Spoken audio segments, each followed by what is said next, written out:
자, 오늘은 그 서울 경기도 운전의 문제점에 대해서 말씀을 드리겠습니다.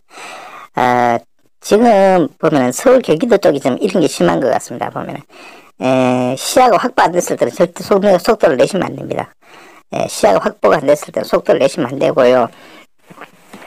또 보면은, 이제, 예를 들면은, 뭐, 차 사이로 사람이나 아이가 튀어나온다든가 이런 경우에, 보면은 운전하시는 분들이 과거에 이런 일이 없었는데 보다 운전하다 보면 대체로 뭐 사람이 갑자기 튀어나온다든가 갑작스런 일이 생기는 경우가 잘 없거든요. 그러니까 설마 이런 일이 있겠나 이런 예측이나 추측 운전을 많이 하시는 것 같은데 이게 아주 위험합니다.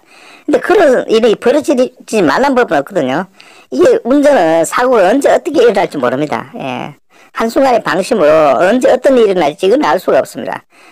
그래서 항상, 저번에도 말씀드렸는데, 항상 운전하실 때는 준비된 그런 마음자세를 가지셔야 됩니다. 그리고 제가 이전에, 그전에 동영상을 올렸었는데, 조회수가 너무 나서 사실 좀 기운이 빠지더라고요. 그래서 이 뭐 동영상을 앞으로 그냥 올리지 말고, 이 유튜브를 포기를 해버릴까 그런 생각도 했었는데, 운전하시는 분들 꼭, 그전에 제가 올린 동영상도 있거든요. 꼭 동영상을 조금 보셨으면 좋겠습니다. 꼭 구독은 안 하시더라도, 동영상을 좀 보셨으면 하는 생각이 드는데, 보면은, 항상 그래서 제가 이제 결론적으로 다시 한 번 말씀드리는 거는, 항상 어떤 준비된 생각, 그래서 설마 여기서 이런 일이 나오겠나, 그런, 이렇게 시야가 확보 안 됐을 때, 시야가 확보 안 됐을 때 절대 속력을 내시면 안 됩니다. 속도를 줄이셔야 됩니다.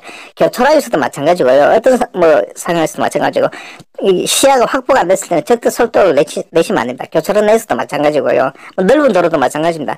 절대 시야가 100% 확보가 안 됐을 때는 절대 그리고 보통 보면 또 보면 이제 비 오는 날, 제가 봤을 때는 비 오는 날, 이 어두운 날, 뭐 새벽 시간에 이제 비 오는 이 뭐 가로등도 없고 아주 어두운 도로가 있습니다. 이런 도로에서 보면은 속도를 내시는 분들이 굉장히 많더라고요. 아침 뭐 출근 시간이라서 그런지 새벽에 바쁜 시간이라서 그런지 모르겠는데 이런 경우라도 마찬가지고요. 이게 시야가 확보 안 됐을 때 안개가 있겠다든가 비가 많이 왔다든가 이런 시야가 확보 안 됐을 때는요 절대 속력을 내시면 안 됩니다. 이게 이제 큰 사고를 일으키는데 거기서 사람이 튀어나오지 말란 법은 없습니다. 뭐 확률이 낮다고는 말할 수 있겠죠. 그런 확률이 있거든요. 그 10%, 5% 확률 아닙니까? 그것도 일어날 수 있다는 겁니다. 운전하실 때 언젠가는 그런 일이 터지거든요. 근데 그게 사람이 다친다든가 뭐 이랬을 때 그게 대형사고가 터진다는 겁니다. 사람이 뭐 죽는다든가. 그래서 제가 꼭 드리고 싶은 말씀을 계속 말씀드리는데 꼭 시야가 확보 안 됐을 때는 절대 속력을 내시면 안 됩니다. 또 하나 서울 경기도에서의 운전의 문제점은 뭐냐면은 이게 저는 지금 운전을 많이 합니다. 뭐 직업적으로 운전을 많이 하는 사람이다 보니까 이런 경우를 굉장히 많이 보는데 지금 일반 도로에서 너무 느린 속도로 가는 경우가 있습니다. 차가 두 대가 나란히 무슨 뭐 아주 사이 좋은 사이인지 모르겠습니다. 둘이 아주 나란히 사이좋게 뭐 어깨동무하면서 둘이 천천히 가는 경우가 있어요. 한 50km 이렇게 60km. 지금 이것도 문제입니다. 아니 그래 버리면 뒤에 차들이 못 나가죠. 이래서 이게 차가 정체하는 문제가 되거든요. 이게 이제 사고 유발을 할 수가 있습니다. 이렇게 되면은 이게 오히려 사고 유발을 할 수가 있습니다. 그러니까 속도를 어느 정도 내셔야 돼요. 이게 지금 초보자 뭐 둘 다 초보자인지는 모르겠습니다. 초보자인지는 모르겠는데 지금 어느 정도 속도를 내주셔야 돼요. 그래야 뒤에 차가 나갈 수가 있거든요. 그러니까 지금 서울 경기도 쪽은 제가 봤을 때 문제가 아주 심각한 게 이게 서울 정체가 되는 게 초가 너무 속도를 안 내면 문제가 돼요.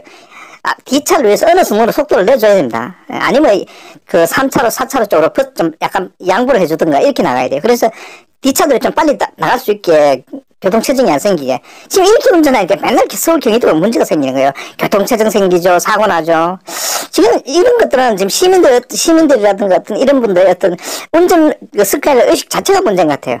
이거는 학원의 문제일 수도 있고 아니면 제 추측은 대체로 이 서울 경기도 쪽에 운전 습관이 문제가 아닌가 이런 추측을 많이 해보는데 이거 좀 고쳐나가야 됩니다.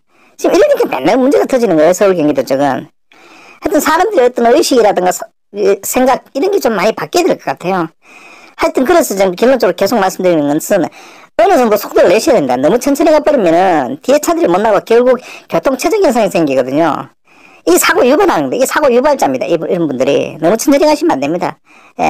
천천히 가실 것 같으면 가쪽으로 삐켜놨어요. 가쪽 차로로 3차로 4차로 삐켜놔서 가세요. 지금 이런 것들이 좀 문제가 심각한데.